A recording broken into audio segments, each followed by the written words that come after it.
Nous allons voir dans cette vidéo formation qu'il est possible de modifier la planification à utiliser par défaut, c'est-à-dire quel type de planification vous souhaitez donc utiliser lorsque vous créez un nouveau projet.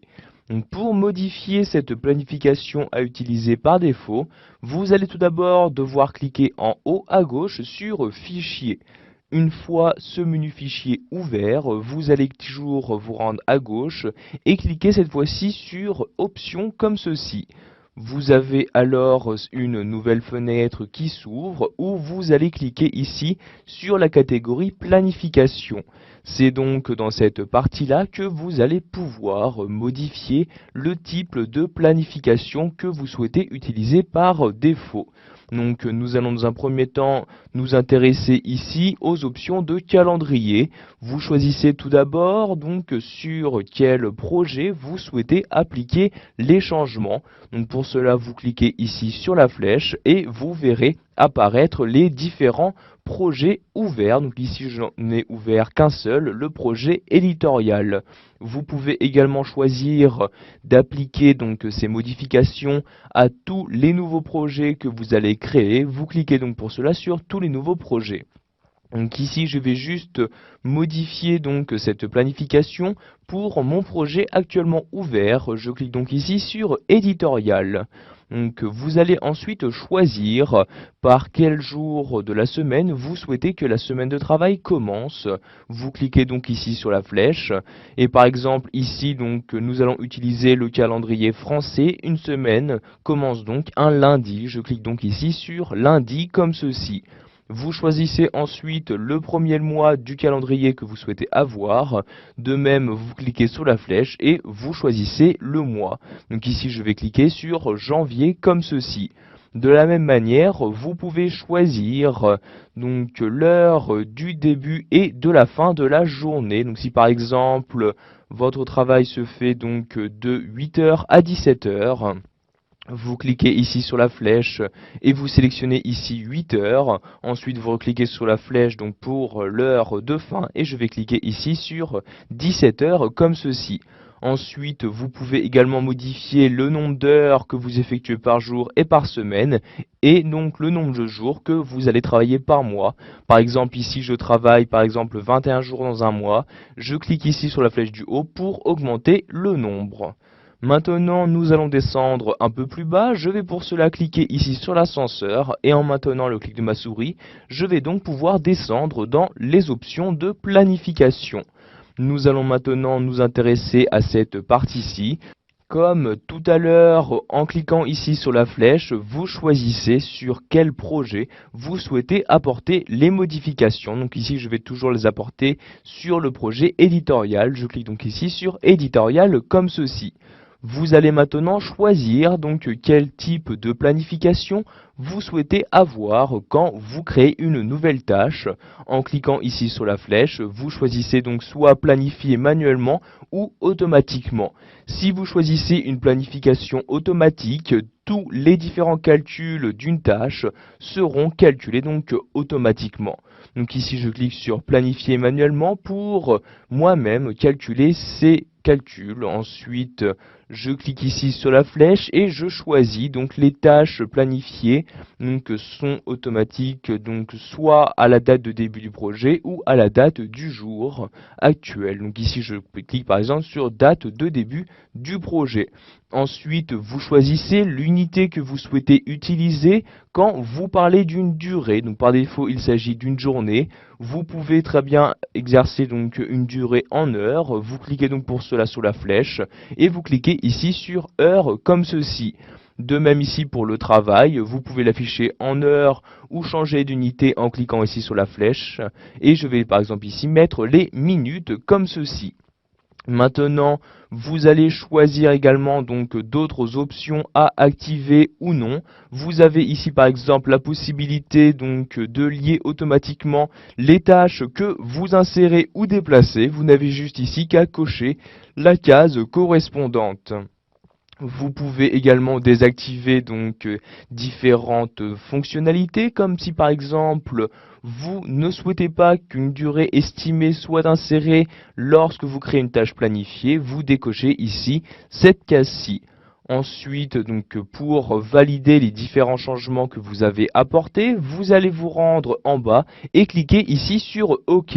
Vous avez alors les différentes modifications qui vont s'apporter. Par exemple ici, si je clique sur l'une des cellules et je clique ici sur la flèche, vous pouvez voir par exemple que mon calendrier commence bien dès le lundi.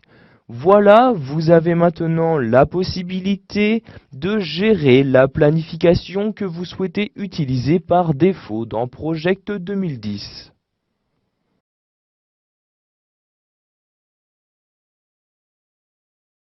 Project 2010 vous permet de replanifier l'intégralité de votre projet très rapidement.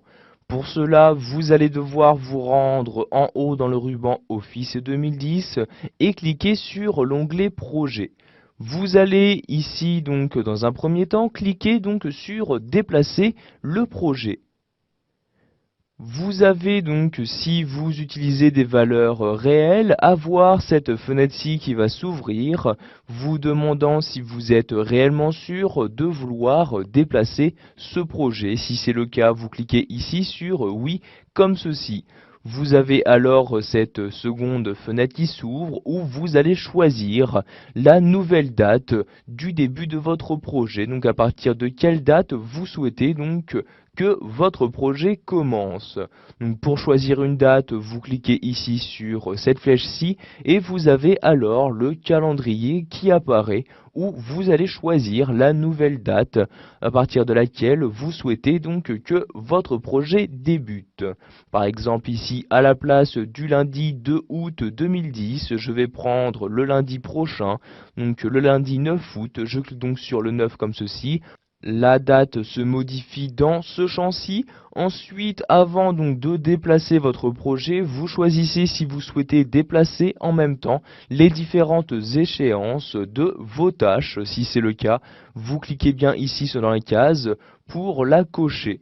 Vous cliquez ensuite sur OK comme ceci et vous avez automatiquement l'intégralité de votre projet qui se met à jour. Donc ici, toutes les tâches ont par exemple avancé d'une semaine. Vous pouvez voir ici qu'il ne s'agit pas des mêmes dates qu'auparavant.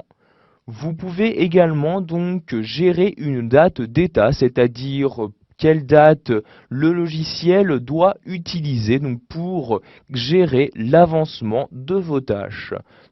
Pour gérer cette date d'état, vous allez toujours dans l'onglet Projet, cliquez ici cette fois-ci sur la date qui apparaît. Donc vous cliquez une fois dessus et vous avez cette fenêtre-ci qui s'ouvre où vous allez choisir la date que vous souhaitez utiliser. Donc, par défaut, il s'agit de la date actuelle, c'est-à-dire la date d'aujourd'hui. Donc pour la modifier, je n'ai juste qu'à cliquer ici sur cette flèche-ci. Apparaît alors ce calendrier où je vais pouvoir changer de date. Par exemple ici je clique sur la flèche de droite comme ceci et je vais par exemple ici cliquer sur le lundi 2 août. Je clique donc sur le 2 août comme ceci, ensuite je clique sur OK pour valider mes changements et nous avons donc maintenant la date d'état qui a bien été modifiée. Vous pouvez voir ici que la date a bien changé. Pour finir, nous allons voir qu'il est possible de mettre à jour notre projet. Donc pour cela, je clique ici sur le bouton mise à jour comme ceci. Dans cette fenêtre, vous allez choisir le type de mise à jour que vous souhaitez utiliser. Donc si par exemple vous souhaitez insérer votre travail comme étant achevé, vous cochez ici cette case-ci. Vous pouvez à nouveau prévoir un travail qui ne sera pas achevé et qui commencera après une certaine date. Vous cochez pour cela cette case-ci. Par exemple ici je vais laisser ces deux cases par défaut. Vous choisissez ensuite la date pour mettre à jour votre travail jusqu'à une certaine date. Je clique donc ici sur la flèche et par exemple jusqu'au vendredi 13 août je souhaite que toutes les tâches soient considérées comme achevées. Je clique donc ici sur le 13 août comme ceci. Enfin, vous choisissez donc pour quelles tâches vous souhaitez apporter ces modifications, donc soit pour les tâches sélectionnées, soit pour l'intégralité de votre projet. Donc par exemple ici, je vais cliquer donc bien sur la case ensemble du projet. Je clique ensuite sur OK pour valider mes changements. Et nous avons maintenant toutes les tâches se trouvant avant le 13 août 2010 qui sont maintenant considérées comme achevées. Vous pouvez voir ici par exemple ici ces trois tâches-ci sont bien insérées donc en tant qu'achevées.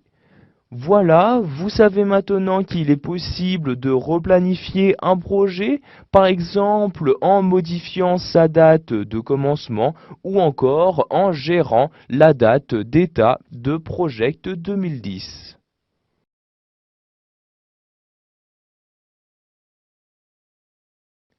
Sachez que vous avez la possibilité dans un projet d'insérer plusieurs sous-projets. Cela vous permettra donc de gérer différents projets dans un même document. Donc pour cela, vous allez devoir vous rendre en haut et cliquer donc sur l'onglet Projet. Une fois cet onglet ouvert, vous allez vous déplacer sur la gauche et cliquer ici sur Sous-projet. Vous avez alors cette fenêtre-ci qui s'ouvre. C'est donc dans celle-ci que vous allez sélectionner donc le projet à insérer dans ce projet-ci que vous avez actuellement ouvert. Donc par exemple ici je vais cliquer donc sur le bureau et dans le bureau donc je vais tout d'abord descendre à l'aide de l'ascenseur et me rendre ici dans le dossier site internet. Je double-clique donc dessus pour l'ouvrir. Nous avons alors ici donc différents projets de Project 2010 que nous allons choisir d'insérer en tant que sous-projet. Donc par exemple, je vais commencer ici avec ce projet-ci, donc je clique une fois dessus pour le sélectionner, ensuite je clique en bas sur le bouton insérer comme ceci et automatiquement le projet s'insère dans mon autre projet. Si je clique ici sur le plus qui apparaît donc dans le nom de tâche, vous avez donc les différentes tâches du projet en question qui apparaissent. Je clique maintenant sur le moins comme ceci et celle-ci se masque automatiquement. Vous pouvez de cette manière insérer autant de sous-projets que vous le souhaitez. Vous n'avez juste qu'à cliquer ici en haut à gauche de l'onglet projet sur sous-projet et vous choisissez dans cette fenêtre le projet à insérer. Par exemple ici je vais prendre de nouveau un autre projet, par exemple celui du développement du site. Je clique donc dessus pour le sélectionner, puis je clique en bas ici sur insérer et de nouveau donc le second projet s'insère. Si je clique encore une fois ici sur le plus, vous avez donc les différentes tâches de celui-ci qui apparaissent. Sachez que vous avez la possibilité de modifier le nom qui doit apparaître ici, donc le nom de votre sous-projet. Cela vous permettra donc de le reconnaître plus rapidement.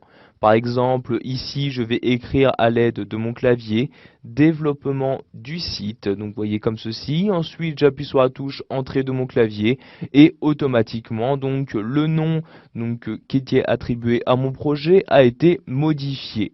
De même ici, donc je n'ai juste ici qu'à cliquer dans ce champ-ci et je vais donc pouvoir modifier comme je le souhaite le nom du projet. Je vais par exemple ici écrire communication comme ceci.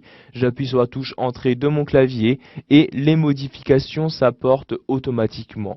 Il est également très important de savoir que dès que vous allez modifier donc une tâche ou une donnée dans ce projet-ci qui gère différents sous-projets, ces répercussions seront également valables dans les projets en question.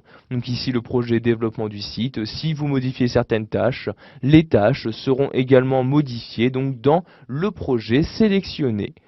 Voilà, vous savez maintenant comment il est possible d'insérer des sous-projets avec Project 2010.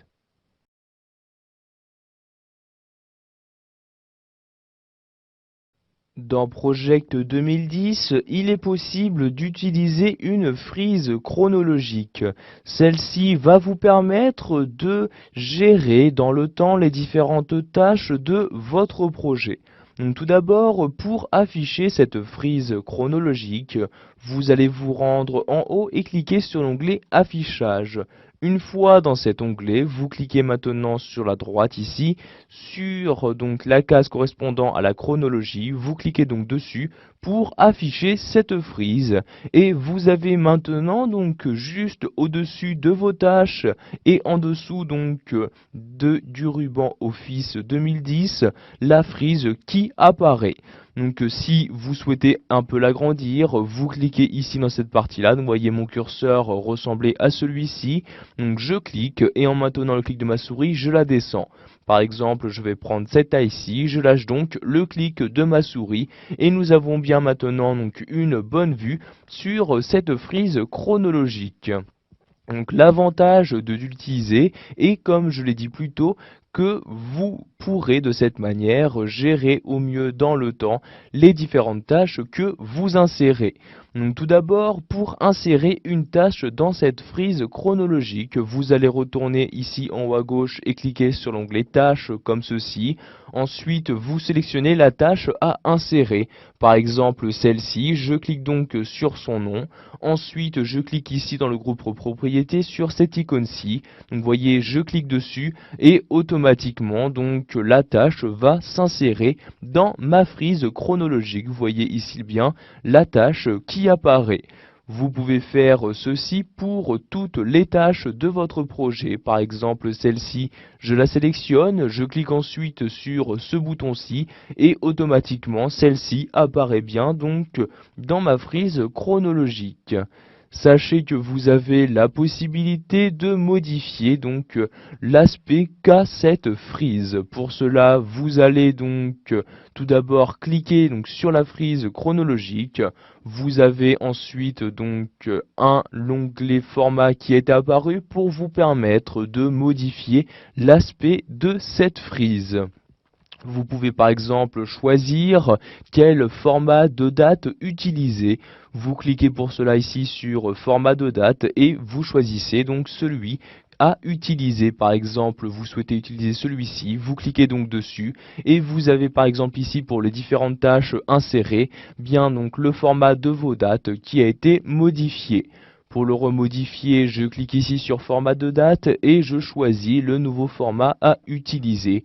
Par exemple, je vais prendre cette fois-ci donc celui-ci, je clique donc dessus et encore une fois, les modifications donc s'apportent correctement. Vous pouvez également choisir d'avoir plus ou moins de détails sur cette chronologie. Si vous souhaitez masquer les différents détails, vous cliquez ici sur le bouton chronologie détaillée et vous pouvez voir que celle-ci s'est légèrement réduite et contient beaucoup moins de détails. Vous avez par exemple ici plus le nom de la tâche qui apparaît donc dans la tâche correspondante. Pour réafficher ces différents détails, vous allez recliquer ici sur le bouton chronologie détaillée et vous avez à nouveau les différents détails qui apparaissent. Vous avez également la possibilité de choisir par exemple combien de lignes de texte vous souhaitez avoir donc dans cette frise-ci. Si vous souhaitez également désactiver le zoom, vous décochez ici cette case-ci et donc pour le réactiver, vous n'avez juste qu'à recocher la case correspondante. Enfin, vous allez pouvoir ici donc afficher ou non cette frise sous forme de barre ou sous forme de légende. Vous voyez par exemple si je clique ici afficher sous forme de légende, j'ai en plus donc une légende qui apparaît donc ici pour ma tâche qui était sélectionnée. Si je clique maintenant sur cette tâche-ci, je clique ici sur afficher sous forme de légende, vous avez encore une fois donc l'aspect de votre tâche de la frise qui se modifie. Si maintenant vous souhaitez supprimer une tâche de votre frise chronologique, vous la sélectionnez. Donc par exemple celle-ci, je clique dessus pour la sélectionner. Je clique ensuite ici sur supprimer de la chronologie et vous avez bien donc la tâche correspondante qui apparaît. Pour finir, nous allons voir qu'il est possible d'afficher en grand écran cette frise chronologique. Pour cela, je vais retourner ici sur l'onglet Tâches et je vais cliquer sur ce bouton-ci. Vous allez maintenant sélectionner donc dans le menu qui vient d'apparaître chronologie. Je clique donc sur chronologie comme ceci et vous avez maintenant donc bien sur l'intégralité de votre écran cette frise chronologique qui apparaît pour vous permettre d'afficher donc en plus grand les différentes informations de celle-ci. Voilà, vous savez maintenant comment il est possible d'utiliser la frise chronologique de Project 2009. Vous avez donc appris à y insérer des tâches et à modifier son aspect.